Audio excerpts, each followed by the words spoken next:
সারাদিন শুধু ঘোরা ঘোরা আর ঘোরা। রিপাবলিক ডেতে আমি সারাদিন শুধু ঘুরেই গেছি, কোনো ভালো কাজ করিনি। হ্যাঁ, ঘোরাটাও ভালোই কাজ।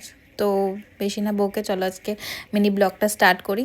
তো হ্যালো গাইস, আজকে সকালবেলা আমি উঠে চলে গেছিলাম একটা ড্রয়িং কম্পিটিশানে। সেখানে ওটা অ্যারেঞ্জমেন্ট করেছিল আমারই রিলেটিভস।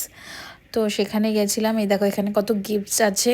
এখানে সব বাচ্চাগুলো কি সুন্দর ড্রয়িং করছে। এসব ছোট ছোট বাচ্চারাও ছিল, তার মধ্যে বড়রাও ছিল। সবাই মিলে ড্রয়িং করছিল ওখানে। আমি দেখছিলাম আর ভিডিও নিচ্ছিলাম ওদের। মানে একদম ছোট ছোট বাচ্চা যারা, ওরা খুব সুন্দর ড্রয়িং করেছে, কালার ভরেছে, সব কিছু করেছে। তারপর অ্যাজ আ জাজ যিনি এসেছিলেন, এই স্যার এসেছিলেন আমাদের।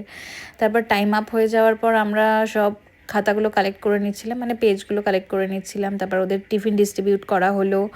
দেন ওরা টিফিন খাচ্ছিল কি সুন্দরভাবে। এগুলো সব একদম ছোট ছোট বাচ্চারাই বাটারফ্লাইগুলো কালার করেছে। তারপরে প্রাইজ দেওয়া হলো ওদেরকে। তারপর আমরা চলে গেছিলাম ডুমুর জেলা স্টেডিয়াম একটু চা খেতে। তো চাটা খেয়ে আমি ওখান থেকে চলে গেছিলাম আমার বাড়ি। আমার বাড়িতে গিয়ে আমি রেডি হলাম। রেডি হয়ে আমি আবার বেরোচ্ছিলাম আরেক জায়গায়, আমার বোনকে নিয়ে যাওয়ার ছিল। তো রেডিও হয়ে গেছি, বেরিয়েছি, কিন্তু কোথায় গেছি সেটা অন্য ব্লগে দেখাবো। তো টাটা।